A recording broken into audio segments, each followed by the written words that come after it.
But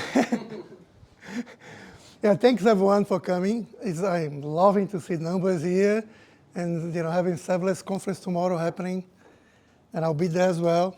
Microsoft has a booth there. If you want to play Forza, you can play tomorrow.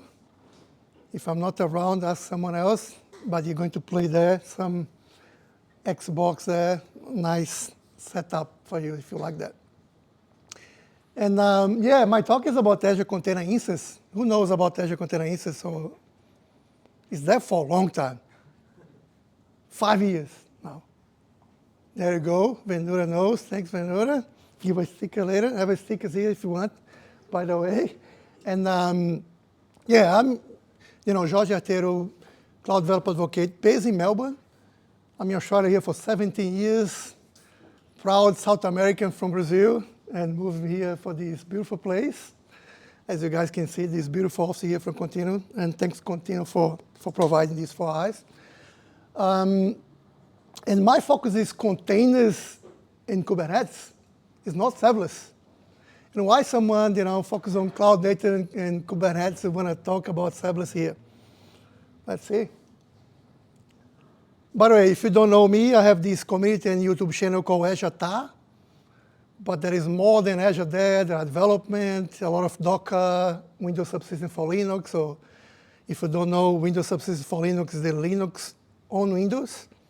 Then pretty much, I have a Windows laptop here, but pretty much I use Linux the whole day with Linux on Windows.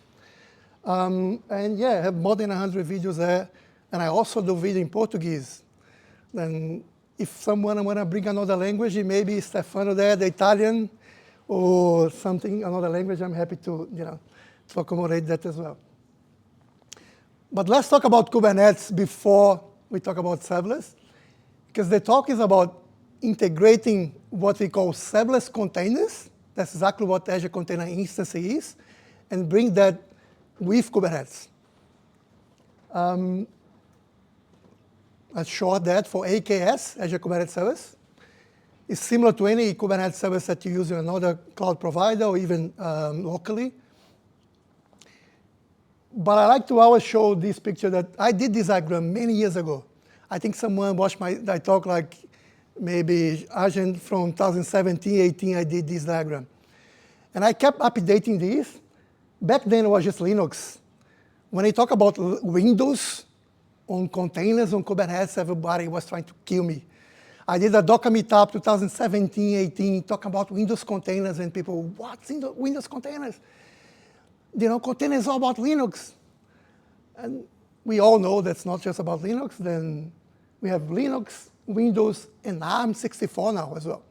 The AKS cluster is nothing more than a group of platforms that you can choose, Linux, Windows, and we group these in what you call node pools.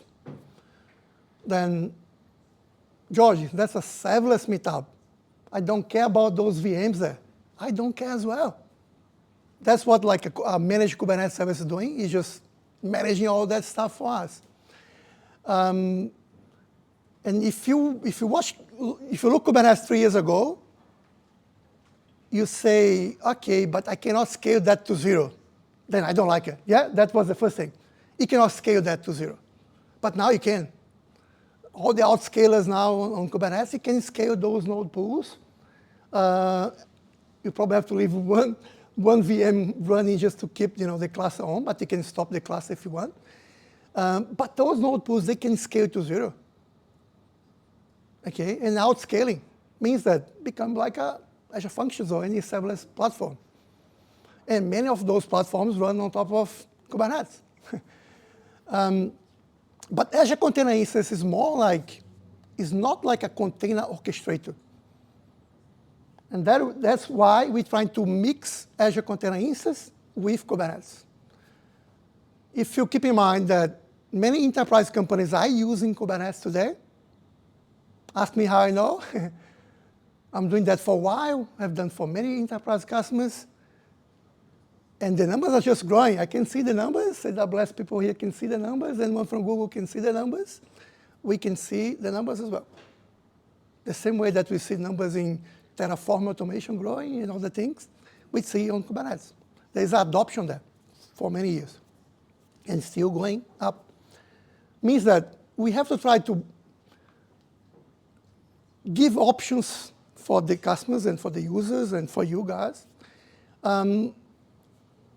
that have already like a Kubernetes cluster and want to manage some workloads in a serverless way.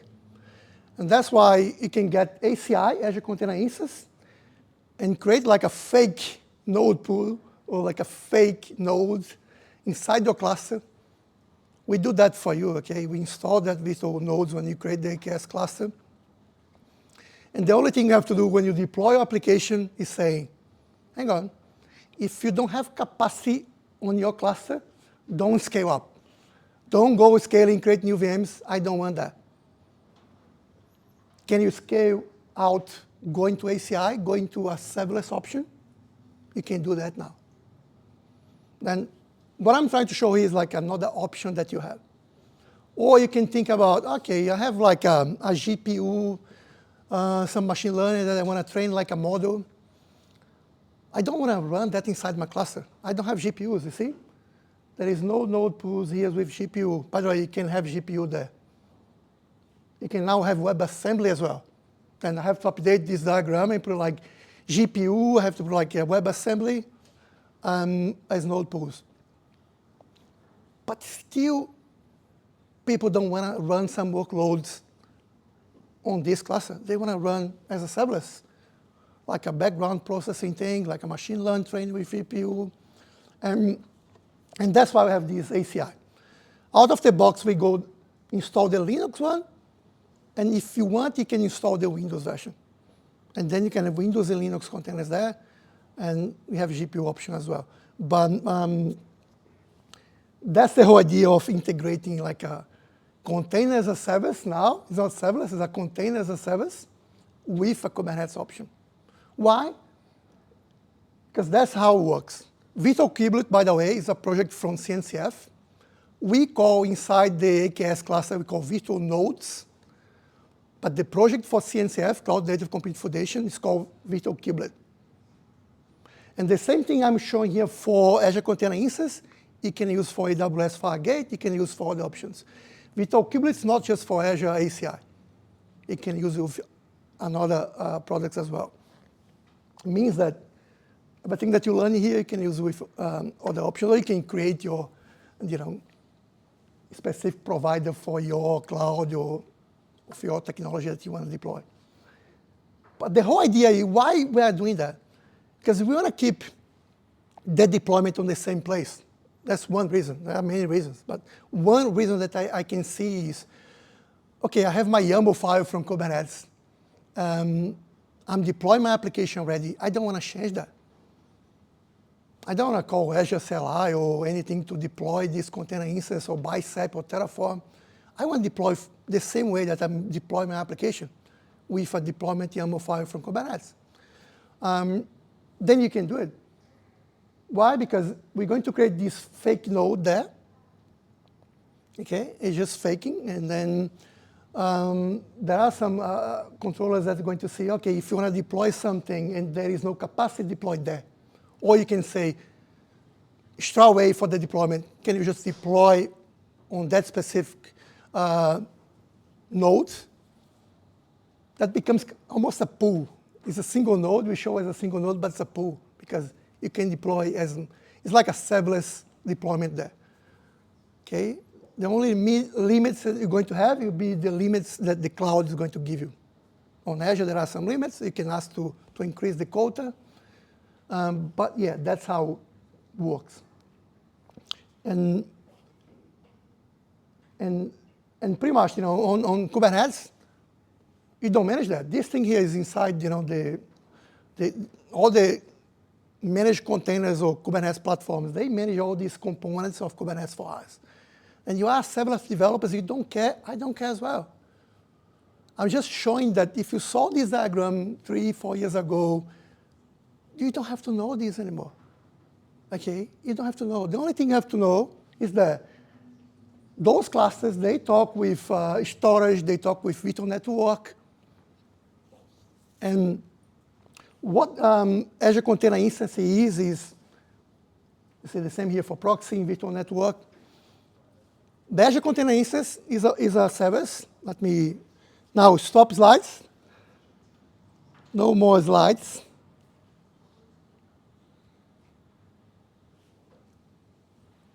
Let me give him 1 minute.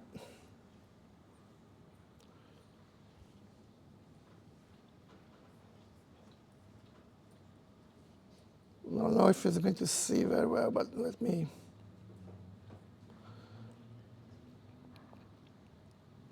Let me open one here.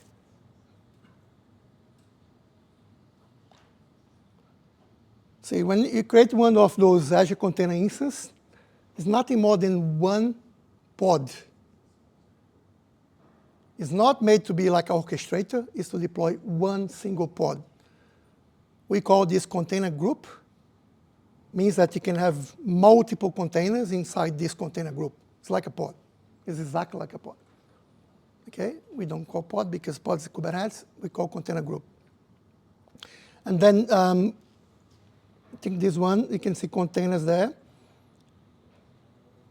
On this example, I deploy from Docker Desktop. There's one using Docker Desktop here.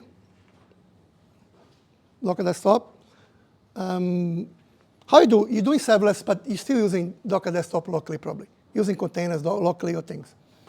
And now with Docker Desktop, you can deploy virtual kubelet like on Azure, on these other cloud providers, the same way. There are extensions on Docker Desktop to provide that. What I did, I got a Docker Compose that tells me my front end, my database, or all the components of my service, Docker Compose, and I deploy a Docker Compose from the command line. And if I go on my Docker here, I don't think that's running. That one's run locally. Then Docker has one thing called now context. Look at this. I have a context called ACI context there. Then I can just switch my context, do a Docker LS or PS. Depends how long you know Docker, you're going to write different. And you can see I have a IP that I can copy here.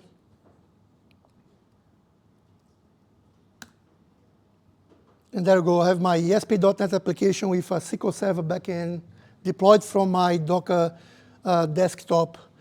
And that's pretty much the command that you have to apply, something like that. Let me open the Docker Compose here for you. Docker Compose. There you go. It's the same Docker Compose that you use. It's pretty bad, by the way, but let me try to improve that.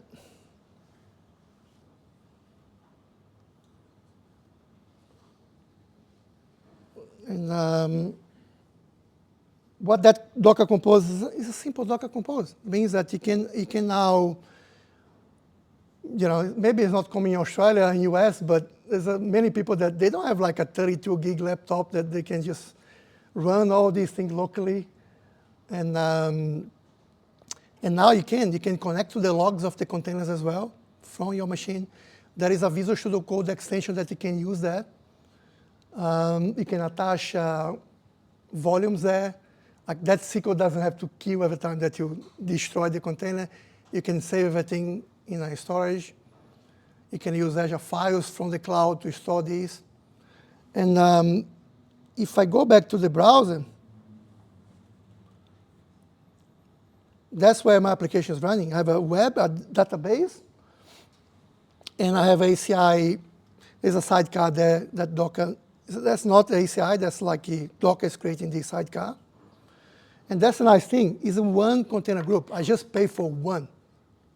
Okay, how those things works? You pay for CPU and memory, like a serverless. There you go. You want to pay for CPU and memory, but you don't pay for execution. You pay for CPU and memory. And you only pay for second, it's not millisecond, but second, that thing's running. Once you start that, the time that takes to download the image and run, and you don't have to queue if you don't want. You can just say run once and stop, or run once and queue, or you can stop and start again later if you want. That will be faster booting because the Docker image will be in cache. You don't have to download the Docker image again and again and these things. And we try to keep some base image in cache on the platform to improve performance. We try to do a lot of things to improve that. And but the whole idea is, and there are a few customers doing that. You know, when you're using serverless, everything is one function, or everything is one container. You can still do the same here, but you have to keep in mind they're all sharing the same namespace. It's like a pod on Kubernetes. They're sharing networking namespace and things there. And maybe for security reasons, you don't want to do that. You want to create separate container groups, and I recommend that in production. Unless that those things make sense, they being deployed together as a separate containers, but the same container group. And there's a lot of reasons why you want to have multiple containers, but still deploying together. Like running background process. Someone wrote like a code, I don't know, maybe using gRPC that can do something, and that could be sitting as a separate container and be used by multiple background applications using the same feature or functionality, if that makes sense. It's kind of sharing code, and container helps a lot with that. Similar to functions, you could get your functions and put inside a container and just deploy there, like a group of functions or something. I'm just guessing, but that's not the main reason. I'm trying to bring the serverless because you asked me to, but it's not for that. People use that a lot for machine learning training. They use for agents, Visual Studio agent, or even GitHub Actions agent if you want to do that on premise or not hosted by self-hosted agents. Another thing is background job processing that is going to take a long time to run, long-running service. And like on Azure, you can have Azure durable functions that you can have like a kind of a workflow. But when you're keeping serverless, you have to keep in mind that there is a proxy there as well.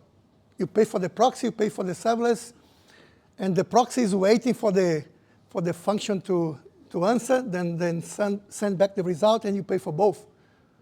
When you integrate that with Kubernetes, you can use the ingress controller of the cluster. And by the way, if your company is using Kubernetes, sometimes they don't give an option. But if you ask for that, they're probably going to give you that option. Okay? Otherwise, do you know what they're going to do? They're going to create a node pool just for your project. That node pool or that new cluster is just for you. It's just for that solution. Why we don't need that with ACI? Because ACI is isolated by virtual machine. We use Hyper-V containers for ACI. Then any one of those components, those container groups, they run as Hyper-V isolated. I don't know if you noticed, but last week, I think, we launched in public preview what we call Kata containers. Is Hyper-V containers are called Kata containers. Is virtual, kernel, not just kernel isolated, but virtual machine isolated, virtualization isolation on Kubernetes. Then you're going to have another node pool there on that diagram that say Kata containers. But that's available on ACI for a long time.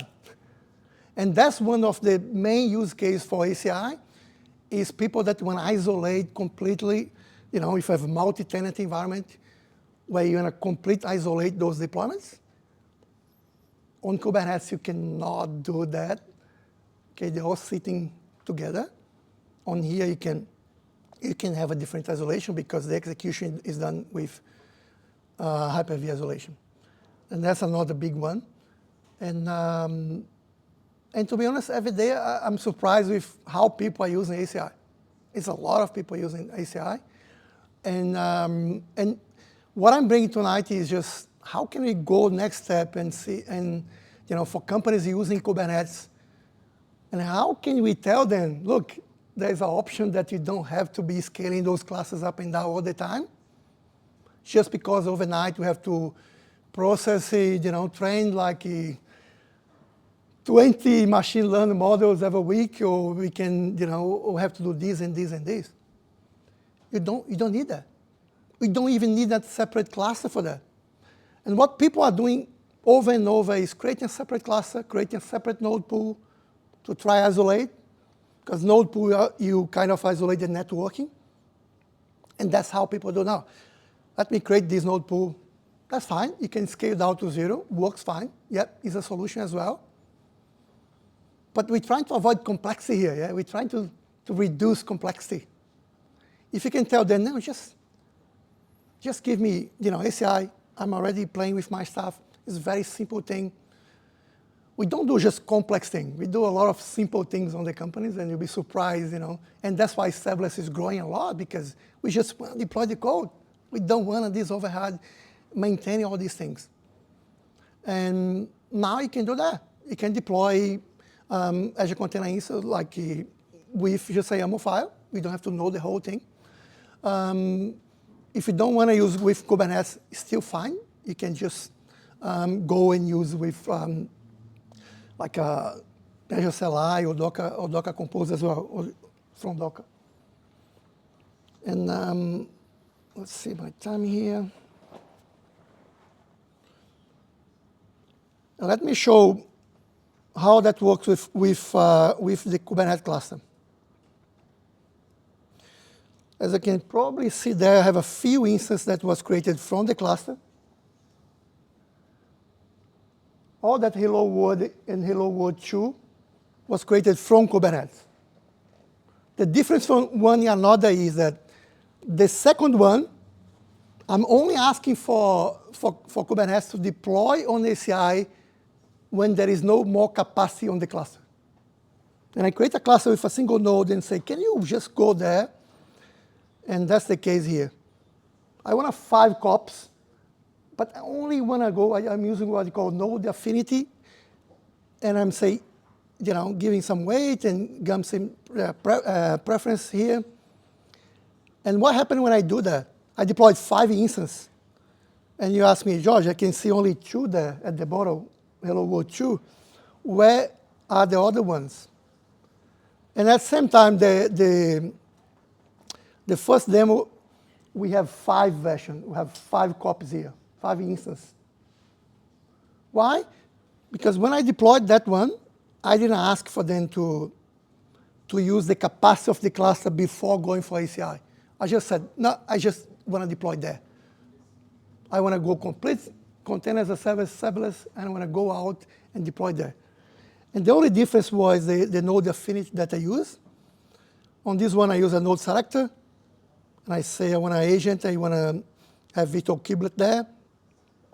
And the provider there is a toleration as well. That's the only configuration you have to do different from your deployment.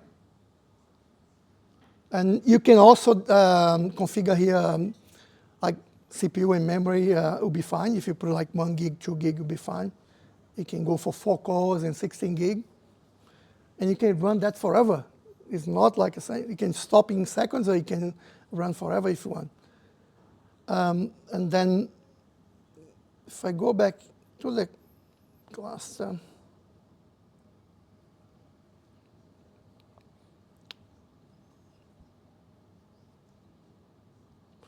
that's an AKS cluster. I'm going to look the workloads, and I'm going to look exactly the deployments for the Hello World number 2, and you can see the 5 pods running there. But the nice thing I want to show here is the pools where that's running there. There are 2 running on ACI and 3 running on the cluster. Who thinks that's like something that you could be using? Is anyone has a use case that could be using that? You want to say something? A use case, Venura, a use case for ACI that you have seen. Why you want to mix that? Exactly because you want to be, in some companies, there's a lot of problem with networking sometimes. They don't want to be creating VMs and destroying VMs all the time. And I think we went to serverless a lot because of that. And have to ask someone to open the proxy or something. And trust me, on AKS, you probably have this fixed. On Azure, you have a few ways to do that. But some other people, there's still people doing Kubernetes on-premise or something that they don't have this option. They could be using this anywhere. Virtual kubelet, you can be using anywhere. And from anywhere where you have like on the edge, you could have your cluster. You can install virtual kubelet and run everything on Azure, on AWS, or another provider. I don't know if you guys noticed, but last few years, we start coming back to the edge. We talk about a lot of Kubernetes on the edge, Kubernetes on the edge. And on the edge, we're not going to buy another hack of servers and do scaling out because there is no another server. There's just one edge computing there. And it'll be ARM in the future. And it'll be just like 3 blades, that's it. There's nowhere to go. But we still want to run some workloads. And just to, keep safe and keep the on-premise or edge resource for yourself, for the main applications, you want to run things outside. The same way that we start moving storage to the cloud, we can move some workloads that will be fine to run on the cloud and start running these workloads on the cloud. And if you start doing, edge computing, keep in mind that you can do that if you have a Kubernetes cluster on-premise, and you can have this magic that I'm just showing here. How many minutes we have left? 5 or? About 4 minutes. 4 minutes, okay. See, we don't have much time, but we still, yeah. And I think my advice is keep in mind that you can use Docker Desktop with ACI. You can do all your development. There is an extension on Visual Studio Code as well. And pretty much if you are a developer, the company is going to say, we have Kubernetes here. We don't want to use serverless. And you can get your stuff, and you can put on containers, and you can deploy on this. On Azure, there are other options. There are container apps that probably many people start using that. It's a nice option as well. And AKS itself is become, self-managed, and some point to be completely self-managed, fully managed by Microsoft. But I would not, forget about the container instance option, just because there are workloads that you don't need to mix. You don't want to mix with the cluster. You want to be completely isolated. And, some enterprise, and if you are from enterprise, you're going to understand what I'm saying is, once you ask a Kubernetes cluster with 5 nodes, you're going to pay for the 5 nodes. They're going to make you to pay. You have to have budget to pay for that. And now you probably say, no, just give me one, virtual node there that I can use, and I only want to be paying for exactly what be running on those Azure Container Instances. That makes a lot of difference, in my opinion, and we have seen many, many customers using that. And if you have any question, I have a couple of minutes left. Anyone want a question, feel free to ask. I hope that could show something different from Azure Functions or Container Apps and show ACI tonight. Thank you so much. Thank you. Maybe time for one question. Everybody's like deeply processing the message that you delivered. Yeah. No, look. Oh, good. Thank you so much. I love that Microsoft is bringing that serverless mindset to Kubernetes because reducing operational complexity is a great mission.